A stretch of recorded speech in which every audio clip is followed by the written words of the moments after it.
ऐसा मार्गदर्शन जो आपको इस दिशा में लेके आई होगी? मेरा इस जगह पे पहुंचने का श्रेय जाता है वो कहीं न कहीं मेरी माँ को जाता है। साइबर केसेस की जैसे आप बात कर हाँ। रहे हो, वाक़ई में ये चीज़ें दिन प्रतिदिन बढ़ते जा रहे हैं। बहुत ऑनलाइन स्कैम्स हो रहे हैं, ऑनलाइन अरेस्ट हो रहे हैं, फ्रॉड कॉल्स आ रहे हैं, fraud video calls, fraud messages. आजकल तो वो एपीके करके ओपन कर रहे हैं और लोगों के पैसे कट जा रहे हैं। लोगों को इतना बेवकूफ़ नहीं होना चाहिए कि वो सही और गलत का फ़र्क ना समझ पाएँ।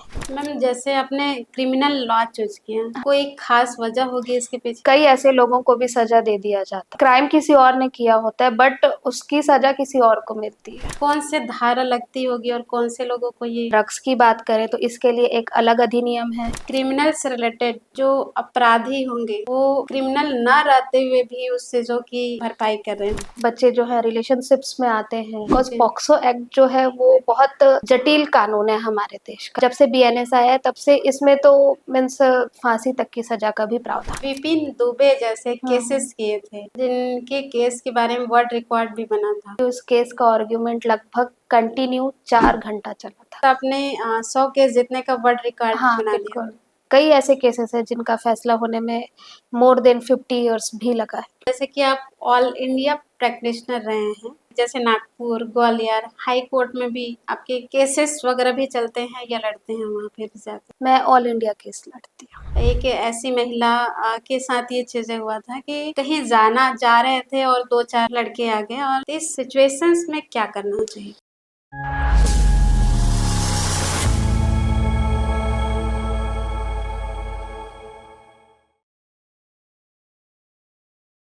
नमस्कार दोस्तों, मैं हूँ डॉक्टर कविता कुंभज और आज हम लेके आए हैं भोलेचंद शो में कानून की जानकारियाँ। जी हाँ दोस्तों, क्योंकि हर नागरिक को कानून की जानकारी होना बहुत ज़रूरी है और आज हमारे साथ ऐसी शख्सियत है जिसने कानून के बारे में महारत हासिल की है। आज हमारे साथ मौजूद है जिया एसोसिएट के आप लॉ के डायरेक्टर, जो कानून की व्यवस्था समझाने और सफल करने में अहम भूमिका निभा रहे हैं। जी हाँ दोस्तों, हम बात कर रहे हैं जिया मैम की, जो लगभग 8 सालों से सेवाएं दे रही है और बहुत कम समय में इतनी सफलता दर्ज की है। हम स्वागत करते हैं जिया मैम का। जिया मैम, भोलेचंद शो में आपका स्वागत है। मैम, आप तो कानून की व्यवस्था बहुत लंबे तरीके से संभाल रहे हैं, समझ रहे हैं।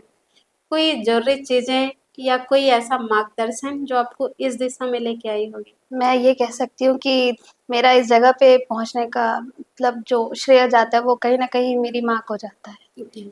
क्योंकि ये सपना मेरी माँ का था, जो जी। मैंने पूरा किया। हालाँकि वो अभी है नहीं, हुँ। बट वो जहाँ भी है वो मुझे देख के बहुत प्राउड फ़ील करती होंगी। ओके।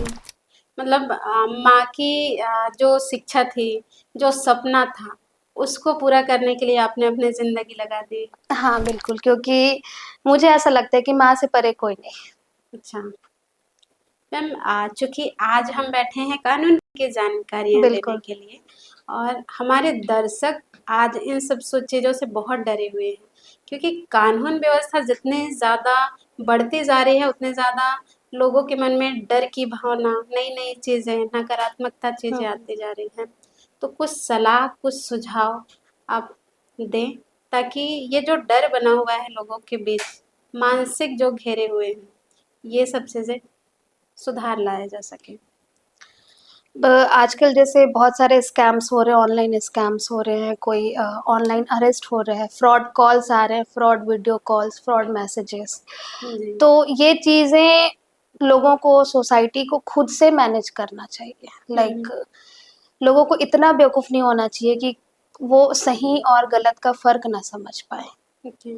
मतलब बीच में एक इंसिडेंट हुआ था हरियाणा साइड कि एक लेडी थी, वो 3 दिन तक वीडियो अरेस्ट में थी और उस अरेस्ट के दौरान उनके सारे बैंक अकाउंट के पैसे, उनके हस्बैंड के पूरे पैसे जो थे वो फ्रॉड के थ्रू निकाल लिए गए थे। ओके। तो ये सारी चीज़ों से अवेयर होना चाहिए समाज को कि भई हमको इतना ज़्यादा किसी भी चीज़ में सडनली बिलीव नहीं करना मैम, चाहिए। साइबर केसेस की जैसे आप बात कर हाँ, रहे हो, वाक़ई में ये चीज़ें दिन प्रतिदिन बढ़ते जा रहे हैं। बहुत ज़्यादा। आजकल तो वो एपीके करके कुछ फाइल्स आ रहे हैं, उसको हाँ, ही लिंक ओपन कर रहे हैं और लोगों के पैसे कट जा रहे हैं। तो क्या सुधार कर सकते हैं हम आगे चल के इस पे? अननोन सोर्सेज जो भी आते हैं फ़ोन पे, जो लिंक्स आते हैं, व्हाट्सएप में भी आजकल ये सब आने लगे हैं, तो लोगों को ये चाहिए कि वो सिर्फ़ उसी सोर्स को ओपन करें, जिस सोर्स को वो जानते हैं। हर लिंक को ओपन करना या हर ओटीपी को एक्सेस देना सही बात नहीं। मैम चूँकि 8 सालों में ही आपने बहुत बड़ी महारत हासिल कर ली है और वाक़ई में सबके लिए आज के जो युवा पीढ़ी है, उनके लिए आप प्रेरणा के स्रोत हैं। तो मैम छोटी सी जर्नी अगर आप बताना चाहें कि आपकी जर्नी से लोग अगर सीखें, तो ये भी अच्छी चीज़ें होगी। देखिए, जब माइंड में हम कुछ गोल सेट कर लेते हैं ना, तो क्या होता है, पूरा फ़ोकस उस गोल की तरफ होता है। जी। उसके बाद जितने भी प्रॉब्लम्स आती हैं, हर्डल्स आते हैं, तो उनको प्रॉब्लम्स की तरह ना लेके ये एक इस जर्नी का स्टेप है, ऐसा सोच के अगर हर कोई आगे बढ़े, और जैसा कि मैंने किया, जो भी प्रॉब्लम्स आई मैंने उसको प्रॉपर्ली फेस किया और धीरे-धीरे फिर प्रॉब्लम्स खत्म होती गई। तो उनको प्रॉब्लम की तरह ना लेके, मतलब एक स्टेप समझ के आगे बढ़ा जाए, और मैंने भी अपनी लाइफ में यही फॉलो किया था। मैम जैसे आपने क्रिमिनल लॉ चूज़ किया, हाँ। तो कोई ख़ास वजह होगी इसके पीछे? इसके पीछे खास वजह एक ये रही कि मैंने कई बार देखा न्यूज़ में, मूवीज़ में, कई बायोपिक जैसे बनती हैं, जी। तो मैंने देखा कि भई कई ऐसे लोगों को भी सज़ा दे दिया जाता है, जो जी। बेगुनाह होते हैं। मतलब क्राइम किसी और ने किया होता है, बट उसकी सज़ा किसी और को मिलती है। जी। इसलिए क्रिमिनल फ़ील्ड मैंने चूज़ किया कि मैं शायद ऐसे किसी लोगों के लिए कुछ काम कर पाऊँ। ओके, कौन से धारा लगती होगी और कौन से लोगों को ये क्रिमिनल केस में डाला जाता है? क्रिमिनल केस में जैसे कोई भी एक्ट ऐसा जो समाज या समाज के लोगों को हानि पहुँचाए, वो सारे एक्ट्स जो होते हैं वो क्रिमिनल केसेस के अंदर आते हैं। लाइक किसी से लड़ाई झगड़ा करना भी क्रिमिनल केस के अंदर आता जी। है। Rape case, murder case, normally तो आजकल ये सब बहुत हाइप क्रिएट करके रखा है सोसाइटी में। अच्छा मैम, और छोटे केसेस से लेके बड़ी केसेस तक बड़े केसेस हर कौन-कौन से धारा सबके लिए अलग-अलग धारा लगती हाँ, है कि बिल्कुल, एक ही धारा सभी के लगती लिए अलग-अलग धाराएँ हैं है? ओके। हमारे लॉ में, और कई एक्ट्स भी अलग-अलग रखे गए हैं, जैसे कई अधिनियम बनाए गए हैं। जी। मैं मतलब बता सकती हूँ, जैसे अगर ड्रग्स की बात करें तो इसके लिए एक अलग अधिनियम है, हुँ। एनडीपीएस एक्ट करके। पॉक्सो से रिलेटेड जिसमें 18 साल से कम उम्र के बच्चों के लिए स्पेशल लॉज़ बनाए गए हैं। ओके। तो उस एक्ट का नाम है पॉक्सो एक्ट, और उपभोक्ता संरक्षण अधिनियम बनाया गया है। ओके। तो चीज़ों को अलग-अलग करके इसलिए रखा गया है ताकि न्याय करने में ना जजेस को कोई प्रॉब्लम हो, ना मतलब लिटिगेशन और जुडिशियरी एक साथ काम करता है। ओके। मैम आपने बात की उपभोक्ता संरक्षण हाँ, अधिनियम। तो आज के डेट में हर उपभोक्ता परेशान है हर एक दूसरे व्यक्ति से, बिल्कुल। और उन सब चीज़ों में लगता है कि कभी मैं पुलिस चले जाऊँ, ये चीज़ें करूँ, लेकिन लोग चाहते भी नहीं करते। कानून का जो औरा होता है, बहुत बड़ी होती है। थोड़ा-सा उपभोक्ता संरक्षण के बारे में अगर समझाएँ और बताएँ लोगों को कि उपभोक्ता के बारे में क्या-क्या डिफ़िकल्टी आती है? अब देखिए, उपभोक्ता का ऐसा है कि इस फ़ील्ड को भी प्रॉपरली लोगों को फेयरली न्याय मिल सके, उनके साथ जस्टिस हो सके, इसके लिए एक अलग से पूरा ऑर्गनाइज़ेशन बनाया गया हमारे देश में। जी। और उसके लिए एक अलग से लॉ बनाया गया है, मतलब चीज़ों को सेपरेट कर दिया गया है। हुँ। लेकिन दिक्कत ये है कि अभी भी लोगों को अपने अधिकारों के बारे में नहीं पता है। जैसे बात करते हैं मैम हम उपभोक्ता अधिकार में मौलिक अधिकार की बात करते हैं, तो ये किसके अंतर्गत आता होगा? मौलिक अधिकार हमको संविधान से मिला हुआ है। जी। हर भारतीय नागरिक को हुँ। जन्म के साथ ही सारे अधिकार दे दिए जाते हैं। जी। जो भी बच्चा हिंदुस्तान में अपने हमारे देश में पैदा हुआ है, उसको संविधान में जितने भी अधिकार दिए गए हैं, वो उसका हकदार होता है। बिल्कुल, बिल्कुल। और इनमें बहुत सारे राइट्स होते हैं, जैसे कि भाई-बहन होते हैं, है हुँ, ना? हुँ। कोई भाई अपनी बहन को उसका हक नहीं दे रहा, लाइक प्रॉपर्टी नहीं दे रहा माँ-बाप जी, के जी। जाने के बाद। तो इसकी भी लड़ाई हम संविधान में ऐसे अनुच्छेद बनाए गए हैं, रिट पिटीशन दायर किया जाता है कोर्ट में, मौलिक हुँ। अधिकारों का जब हनन होता है तो। ओके। तो इस अधिकारों को लेके भी हम कोर्ट में लड़ सकते हैं। मैम जैसे कि हम बात किए हैं कि भाई बहन का हम्म। जो पैतृक संपत्ति होता है और अदर संपत्ति होता है, तो आज के डेट में बोला तो जाता है कि भाई बहन दोनों को बराबर का अधिकार है, लेकिन कभी कभी ये भी होता है कि जो भाई है वो तो शादी होने के बाद अलग हट जाते हैं, तो हम्म। फंस जाती है बहन वहाँ पे और बहन को संभालना पड़ता है।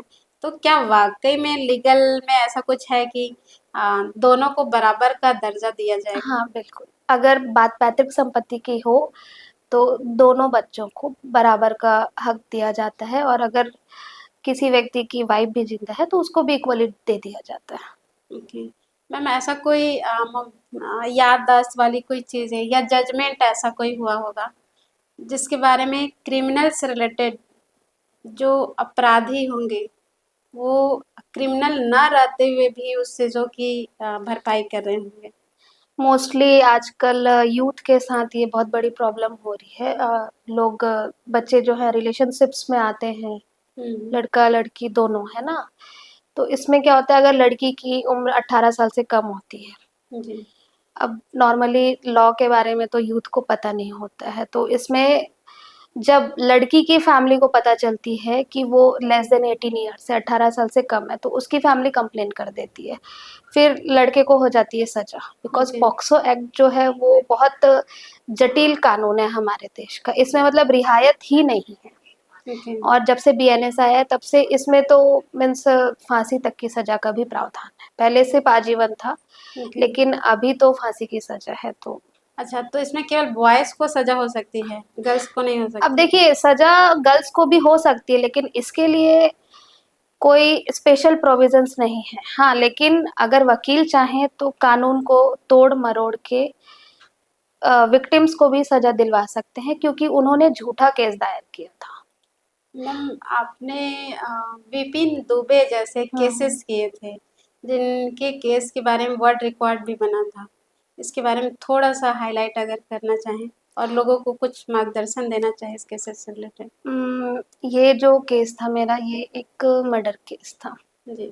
इस पे हमने लास्ट सीन, एक प्रिंसिपल होता है हमारे लॉ में कि आखिरी बार जो व्यक्ति जिसके साथ देखा गया, हो सकता हुँ। है कि 90% चांसेस में कि उसके मृत्यु की वजह वो इंसान ही हो, या वो इंसान को पता चल सकता है। इसको हमारे लॉ में प्रिंसिपल ऑफ लास्ट सीन बोलते हैं। तो ओके। इस प्रिंसिपल को हमने इस केस में ब्रेक किया था कि लास्ट टाइम ही किसी के साथ बिताया हुआ वक्त या बिताया हुआ जो इंसान होता है वही हर चीज की गवाही नहीं देता। हो जी। सकता है कि उस बीच में कुछ और ऐसी घटनाएं हुई होंगी जो मौत की वजह बनी होंगी। ओके। और इसी बात पे फाइट करके हमने इस केस को वॉन किया था। और मैं बता सकती हूँ, इस केस का आर्ग्यूमेंट लगभग कंटिन्यू 4 घंटा चला था, कंटिन्यू ओके। मतलब 4 घंटे में ये चीज़ें हुई थी। 4 घंटे कंटिन्यू और बहस इसी चली के थी। साथ आपने 100 केस जीतने का वर्ल्ड रिकॉर्ड हाँ बना लिया। बिल्कुल, और ये रिपोर्टेड भी हुआ था। अच्छा, इस जर्नी को करने में कितना समय और क्या चीज़ें रहा? ये केस तो ऐसे 2017 का था, बट जब मुझे इस केस में इन्वॉल्व किया गया, मतलब जब इस केस की बागडोर मेरे हाथ में आई, हुँ। तब से इस केस को जीतने का समय मुझे सिर्फ 3 महीने लगे थे। तो 3 महीने तक मैंने केस को अच्छे से रीड किया, बहुत सारे लोगों से हमने डिस्कशंस किए। हमारा एक हिडन पार्ट होता है, हम किसी भी क्रिमिनल केस को जब करते हैं ना, तो हुँ। हमको फील्ड रिसर्च करना होता है। ओके। तो वो फील्ड रिसर्च बहुत तगड़ा होना चाहिए। अच्छा, मतलब महिला सुरक्षा और समाज के क्षेत्र में इस कानून के दायरे में क्या हो सकती है? महिला सुरक्षा को लेके तो बहुत सारे कानून बनाए गए हैं, जी। और थोड़े बीच के जनरेशन की अगर बात करूं तो महिला सुरक्षा इतना ज़्यादा बढ़ गया था कि पुरुष सुरक्षा डगमगा सा गया था, हुँ। है ना? तो अब कोर्ट में सिर्फ महिला की बात नहीं सुनी जाती है, पुरुषों की भी बात सुनी जाती है। जी, जी। पहले तो ऐसा होता था ना मैम कि महिलाएँ कोई भी केसेस पुरुषों पे करें और केसेस जीतने की बारी जो होती थी महिलाओं की होती थी। पहले ऐसा होता था, लेकिन कई बार क्या हुआ, कुछ जो होती है महिलाएं वो कई बार गुस्से में आके झूठा केस दायर कर देती हैं, जिससे परिवार को, है ना, दोनों परिवारों को मुश्किल में आना पड़ता है। भाई अब कोर्ट कचहरी की जो बातें वो तो जी। लंबी ही चलती है। तो फिर सुप्रीम कोर्ट के द्वारा इसमें बदलाव किया गया, अमेंडमेंट्स ये किया गया कि जब भी कोई फैमिली मैटर या पर्सनल मैटर्स को लेके कंप्लेन आए तो पुलिस के द्वारा उसका पर्सनल इन्वेस्टिगेशन किया जाए, उस केस बनाने के पहले प्री इन्वेस्टिगेशन किया जाए। ओके। हाँ, और उसके बाद ही उस केस को दर्ज किया जाए अगर वो केस 100% सही है तो। अच्छा, कितना दिन लगता होगा एक केस को दर्ज करने में? ये अब डिपेंड करता है कि पुलिस किस तरीके से काम करती है। जैसे हर चीज़ को करने का कानून में एक समय सीमा होता है कि मान लीजिए आज कोई कंप्लेन दर्ज हुआ, थाने में आई, तो 15 डेज़ के अंदर पुलिस को वो रिपोर्ट सबमिट करके उस कंप्लेन को दर्ज करना होता है। वहाँ पर फिर दर्ज होता है एफआईआर, ओके। और एफआईआर दर्ज होने से 60 दिन तक उनको चालान पेश करना होता है, और इसके पहले उस 60 दिन के बीच में उनको आरोपी को अरेस्ट करना होता है, और आरोपी को अरेस्ट करते ही 24 घंटे के अंदर में उनको कोर्ट में पेश करना होता है। अच्छा मैम, मान के चलो झूठा केस तो लगाए हुए हाँ। हैं, झूठा केस भी है, और आरोपी को तब अंदर कर दिया जा रहता है। इसलिए फैमिली मैटर्स को लेके, खास करके घरेलू हिंसा के जो मैटर्स होने लगे थे, जी। इनमें कई मैटर्स फेक होते हैं।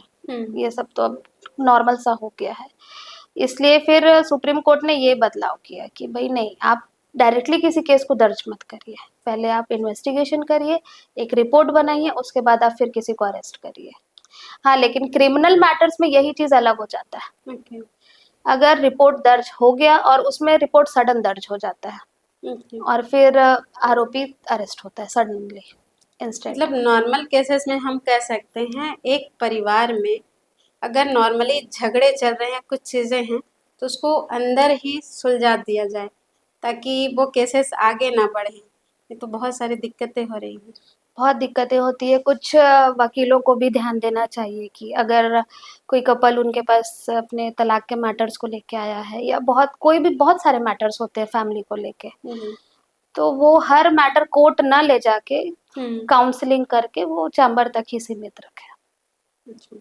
हर चीज़ को बिजनेस पर्सपेक्टिव ना देख के थोड़ा सोसाइटल भी लेना चाहिए।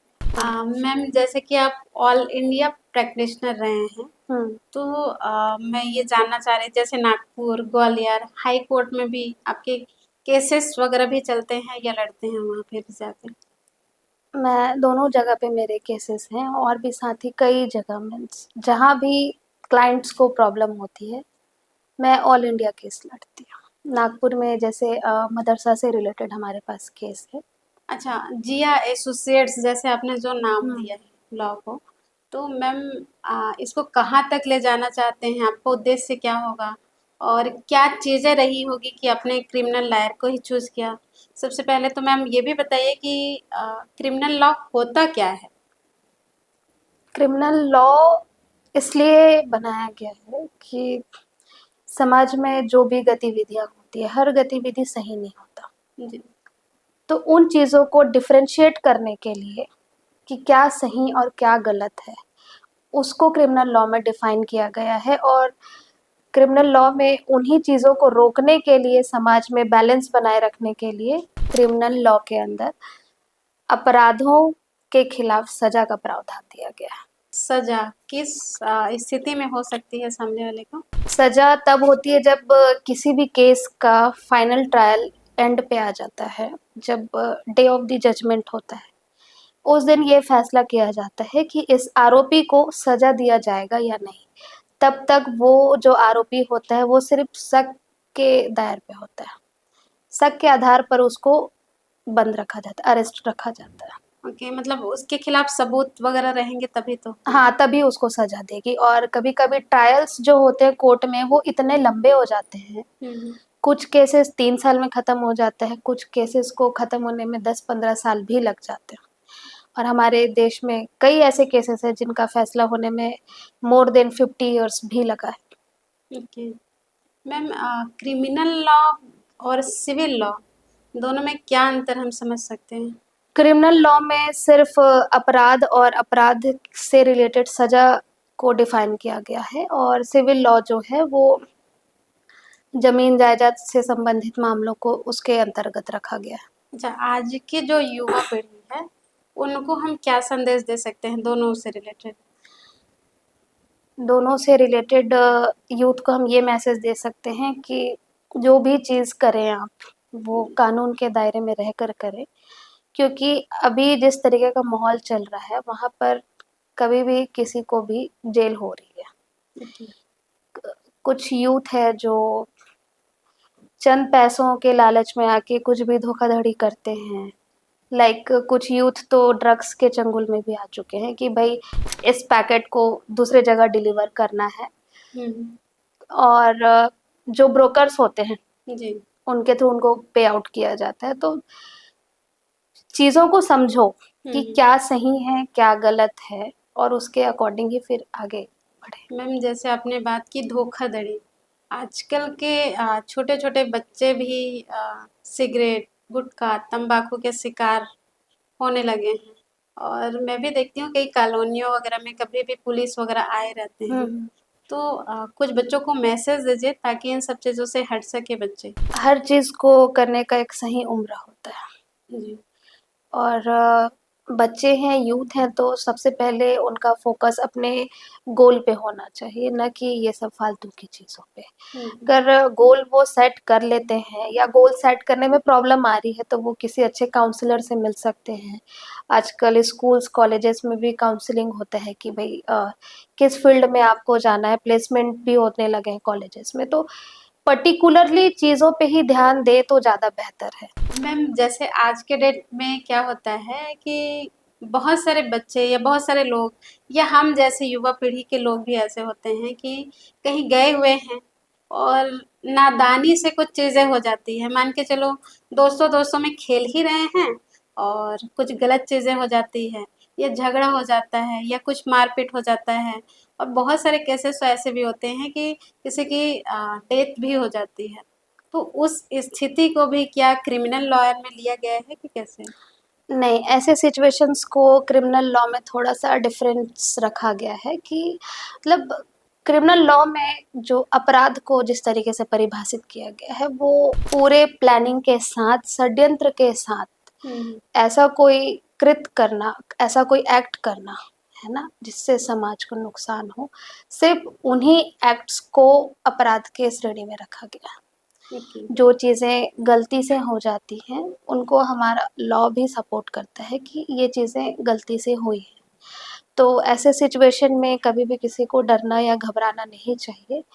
वो खुद को किसी ऐसे अच्छे एक्सपर्ट के पास लेके जाए या पुलिस के पास लेके जाए या अपने किसी बड़े से बात करे लाइक पेरेंट्स से, और उनसे डिस्कस करने के बाद उनको उस चीज़ का सॉल्यूशन मिल जाएगा। मतलब आज के डेट में डरने की ज़रूरत नहीं है अगर गलती से कुछ चीज़ें हाँ, होती बिल्कुल हैं। डरने की ज़रूरत नहीं है। लॉ में हर चीज़ का प्रावधान है। वो ओके। अपराध का भी है और गलती से होने वाली चीज़ों का भी है। ओके। डिपेंड ये करता है कि हम लॉ को अपने लिए किस तरीके से अपनाते हैं। मैम आज के दौर में बहुत सारे आज महिलाएँ, चाहे वो लड़की हो, चाहे हुँ। कोई भी, बहुत सारे असुरक्षा का शिकार तो हो ही रहे हैं। मेरे साथ प्रैक्टिकल घटना भी मैं देखी थी चीज़ें। एक ऐसी महिला के साथ ये चीज़ें हुआ था कि कहीं जा रहे थे और 2-4 लड़के आ गए और जानते हो आप चीज़ें क्या रहती हैं। तो इन केसेस में भी कैसा होना चाहिए और बहुत सारी चीज़ें तो ऐसे भी होता है जैसे ऑफ़िस वग़ैरह में बॉस वग़ैरह की भी चीज़ें रहती हैं। तो चूँकि काम तो करना है तो बहुत सारी चीज़ों को उनको क्या करना सहना पड़ता है। तो इस सिचुएशंस में क्या करना चाहिए? मैं इस सिचुएशन में सभी बच्चियों और महिलाओं को ये बोलना चाहूँगी कि अब का जो समय है ना, वो चुप रहने का नहीं है। हुँ, आप आवाज़ उठाइए, इसके साथ कानून भी आपके साथ है, और सबसे बड़ी बात ये है कि आप सहेंगे क्यों? हुँ, सहना नहीं है, आप अपनी चुप्पी को तोड़िए। ओके। और जब आप बोलना सीखेंगे, अपने लिए जब आप बोलेंगे, तो आप किसी भी लड़ाई को लड़ सकते हैं। मैम जैसे बोलते हैं ना गाँव तबके वग़ैरह में जब जाते हैं तो नाम खराब होता नहीं, है नहीं, नहीं, इससे। ऐसे सिचुएशन में क्या होता है ना, लॉ विक्टिम्स के लिए विक्टिम प्रोटेक्शन बना के रखा है कि जहाँ पर विक्टिम यूज़ हो, वहाँ पर उनका नाम, उनका जो भी मतलब पर्टिकुलर पर्सनल डिटेल्स होता है, उसको हिडन रखा जाए, ये नियम बना दिया गया है। कई केसेस ऐसे होते हैं जिनको मीडिया वाले अखबार में उछालते रहते हैं कि बिल्कुल। आज इस बच्ची का रेप हो गया, इस बच्ची के साथ आज इस जगह पे गलत हो गया, तो वहाँ पर किसी भी विक्टिम का नाम नहीं दर्ज किया जाता है। ओके, विक्टिम के नाम को हमेशा से प्रोटेक्शन दिया गया है। ओके। तो आप आवाज़ उठाने से सिर्फ़ इसलिए कि हमारा नाम खराब हो जाएगा, ये सोचना गलत है। मतलब डरने की ज़रूरत नहीं है, बिल्कुल आज के लॉ में ये चीज़ें बना दिया गया है। विक्टिम की राइट्स बहुत सुरक्षित रखी गई हैं। विक्टिम का नाम भी किसी को नहीं पता चलता। ओके। मतलब वाक़ई में हम देखा गया तो आज की महिलाएँ जो सोचती हैं, जो डर अपने अंदर लेके चल रही है, उस डर को डेफ़िनेटली भगा देना चाहिए। बिल्कुल, भगाने से ही समाज आगे बढ़ेगा। कितने सारे क्रिमिनल लॉ की, अदर चीज़ों के लॉज़ के बारे में हमने सीखा। बट क्या ऐसे कोई सामाजिक पहलू से रिलेटेड कानूनी जानकारी के बारे में आप बता सकते हैं? या उस पे आप काम कर रहे होंगे?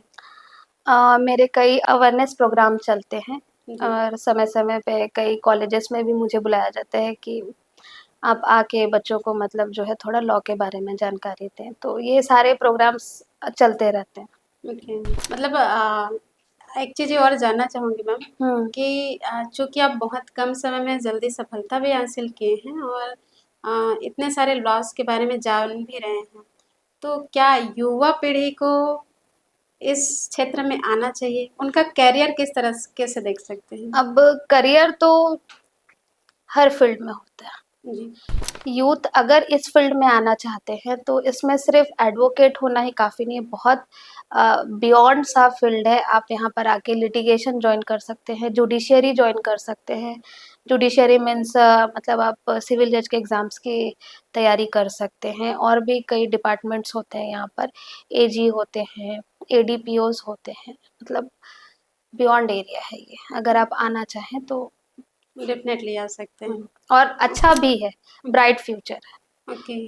कोई संदेश जो आप देना चाहें बच्चों को या लोगों को लॉ के बारे में या क्रिमिनल के बारे में जिनसे लोग बचें और आगे अपनी ज़िंदगी को खुशहाल बनाएँ? सिर्फ कानून को जानना ही हर चीज़ नहीं होता है। हम कानून को अपने जीवन का हर किसी को एक अहम हिस्सा मानना चाहिए क्योंकि हमारी लाइफ में जो संविधान हमको दिया, हमारे देश ने दिया है, वो कहीं न कहीं हमारी लाइफ को इम्पैक्ट करता है। तो संविधान से पूरी जानकारी सबको होनी चाहिए। मैम जैसे आपने बात की संविधान की, तो संविधान के बारे में भी बताइए क्या-क्या संविधान है? कितने दिन में ये बना था? किस-किस चीज़ों के लिए इसका यूज़ किया जाता है? थैंक यू मैम, आपसे बहुत सारी चीज़ें आज हमने सीखा। वाक़ई में लॉ की दुनिया बहुत बड़ी होती है और जिस दिन हम इस चीज़ों को सीखना चालू करेंगे और इस चीज़ों पे चलेंगे, हम सबके लिए बहुत अच्छा होगा क्योंकि हर एक घर में भी महिलाएँ होती हैं, पुरुष होते हैं, हर कोई इस कानून सिस्टम से डरते रहते हैं और यही डर लोगों को क्रिमिनल के तरफ लेके जाती है। लेकिन आज आपसे बातें करके, आपसे जानकारी लेकर के वाक़ई में लोगों का जो समय है, जो चीज़ें हैं और जो इनके ऊपर डर बैठा हुआ है, वो सच में बहुत हद तक कम हो जाएँगे और ये आशा भी है कि लोगों का डर बहुत सारी चीज़ों से भगे क्योंकि आज के डेट में हमने देखा है कि ज़रूरी आपकी नॉलेज है, ज़रूरी ये नहीं है कि आप किस क्षेत्र में कैसे क्या हैं। तो थैंक यू मैम, आपसे बात करके बहुत अच्छा लगा। दोस्तों, अन्याय पर चुप रहना भी अपराध है। आज हमने जाना कानून व्यवस्था के बारे में। क्या न्याय होती है और क्या चीज़ें होती हैं क्योंकि जब तक हमको कानून के बारे में नॉलेज नहीं होती है हम अपने ही घरों में छुप के रह जाते हैं अपने ऊपर हुए अपराध का भी बोध हम नहीं करा सकते और बहुत सारी चीज़ों से हम आगे नहीं निकल पाते तो बिल्कुल इन सब चीज़ों को आपने आज सुना देखा और आगे भी अपनी चीज़ों को नज़रअंदाज ना करते हुए अपने हक की लड़ाई लड़ना सीखें आगे आना सीखें कहीं भी कोई भी अपराध हो रही है तो उस पर जागरूक होना सीखें न्याय ही राष्ट्र की नींव है दोस्तों ऐसे ही नए नए एपिसोड और नई कहानियाँ लेके आपके सीख के लिए लेके आते रहेंगे भोलूचंद शो में तब तक के लिए आप बने रहें भोलूचंद शो में धन्यवाद